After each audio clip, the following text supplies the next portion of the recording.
ಮಲೆ ಮಹದೇಶ್ವರ ಅಂದರೆ ಹುಲಿಯ ಮೇಲೆ ಕೂತಿರುವ ಮಾದಪ್ಪನ ಆವಾಸ ಸ್ಥಾನ.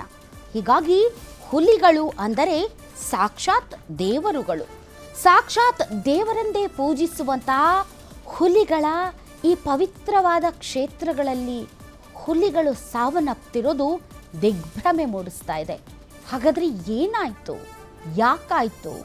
ಇವೆಲ್ಲದಕ್ಕೆ ಸಂಬಂಧಪಟ್ಟಂತೆ ಒಂದು ವರದಿ ಇದೆ, ಬನ್ನಿ ನೋಡ್ಕೊಂಡು ಬರೋಣ.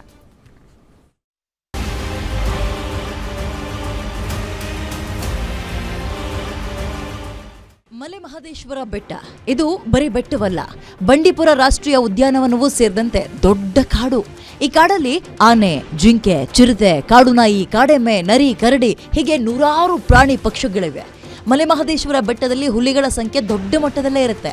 ರಾತ್ರಿ ಹೊತ್ತು ಅಪರೂಪಕ್ಕೆ ಕಾಣೋ ಹುಲಿಗಳನ್ನ ಕಂಡ್ರೆ ಸುರಕ್ಷಿತ ವಲಯದಲ್ಲಿದ್ದವರು ರೋಮಾಂಚನಗೊಳ್ತಾರೆ. ಡೇಂಜರ್ ಝೋನ್ನಲ್ಲಿದ್ದವರು ಅಯ್ಯೋ ತಂದೆ ಬದುಕಿಸ್ಬಿಡಪ್ಪ ಮಾದಪ್ಪ ಅಂತ ದೇವರ ಪ್ರಾರ್ಥನೆ ಮಾಡ್ತಾರೆ. ಅಂತ ಕಾಡಿಗೆ ರಾಜನಂತೆ ಇರೋದು ಇಲ್ಲಿ ಸಿಂಹವಲ್ಲ, ಹುಲಿ. ಅಂತಹ ಹುಲಿಗಳನ್ನೇ ವಿಷವಿಟ್ಟು ಕೊಲ್ಲಲಾಗಿದೆ. ಮಲೆ ಮಹದೇಶ್ವರ ಬೆಟ್ಟದಲ್ಲಿ ಹುಲಿಗಳಿಗೆ ವಿಷಪ್ರಾಶನ. 5 ಹುಲಿಗಳನ್ನ ಕೊಂದವ್ರ್ಯಾರು? ವಿಷವಿಟ್ಟಿದ್ದು ಯಾಕೆ? ಹಸುವಿಗೆ ವಿಷ ಹಾಕಿ ಹುಲಿಯನ್ನ ಕೊಂದರ್ಯಾಕೆ?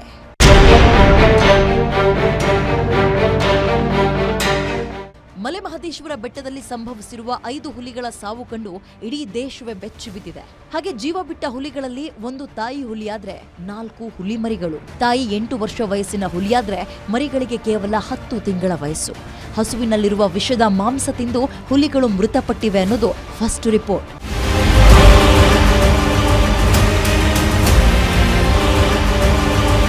ಯಾವ ವಿಷ, ಎಷ್ಟು ಪ್ರಮಾಣದ ವಿಷ ಅನ್ನೋದು ಗೊತ್ತಾಗಬೇಕಾಗಿದೆ.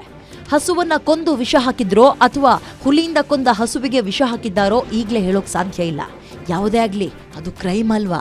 ಹಸು ಯಾರದ್ದು ಅಂತ ಗೊತ್ತಾದ್ರೆ ಒಂದಷ್ಟು ಸತ್ಯ ಹೊರ ಬರುತ್ತೆ. ಆದ್ರೆ ಬೆಟ್ಟದ ಬಳಿ ಹಸುವಿನ ಮಾಲೀಕರನ್ನ ಹುಡುಕೋದು ಅಷ್ಟೊಂದು ಸುಲಭ ಅಲ್ಲ.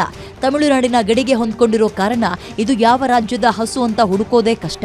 ಹಾಗೆ ನೋಡಿದ್ರೆ ಬೆಟ್ಟದ ಬಳಿಯಲ್ಲಿರೋರ್ಗೆ ಹುಲಿ ಬಗ್ಗೆ ಭಯವೂ ಇದೆ, ಭಕ್ತಿಯೂ ಇದೆ. ಯಾಕಂದ್ರೆ ಹುಲಿ ಕಂಡ್ರೆ ಮಾದಪ್ಪನನ್ನೇ ಕಂಡಂಗೆ ಹೆದರ್ತಾರೆ. ಮಾದಪ್ಪನ ಭಕ್ತರು ಹುಲಿಗೆ ವಿಷ ಹಾಕೋದಕ್ಕೆ ಹೋಗಲ್ಲ ಅನ್ನೋ ನಂಬಿಕೆಯೂ ಇದೆ.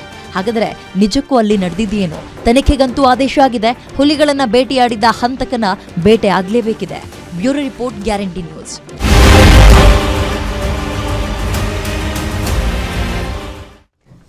ಇದೀಗ ಬರ್ತಾ ಇರುವಂತಹ ಅಪ್ಡೇಟ್ಸ್ ಪ್ರಕಾರ ಆ ಹಸುವಿನ ಮಾಲೀಕ ಯಾರು ಅಂತ ಕಂಡು ಹಿಡಿಯಲಾಗಿದೆ. ಎಕ್ಸಾಕ್ಟ್ಲಿ ಹುಲಿಗೆ ವಿಷವಿಕ್ಕಿದ್ದ ದುರುಳರು ಕೊನೆಗೂ ಅರೆಸ್ಟ್ ಆಗಿದ್ದಾರೆ.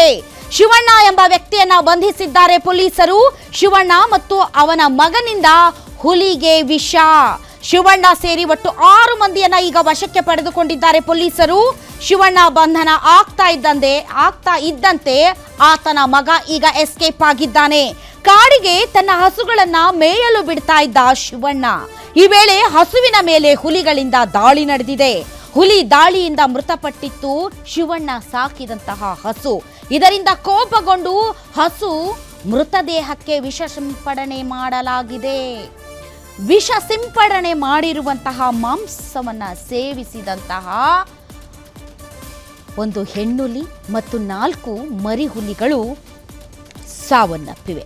ಶಿವಣ್ಣ ಮತ್ತು ಆತನ ಮಗನಿಂದಲೇ ವಿಷ ಸಿಂಪಡಣೆ ಆಗಿದೆ ಅನ್ನುವಂತಹ ಮಾಹಿತಿ ಬರ್ತಾ ಇದೆ. ಇದೀಗ ಪೊಲೀಸರು ಅದನ್ನ ಕನ್ಫರ್ಮ್ ಮಾಡಬೇಕಾಗಿದೆ.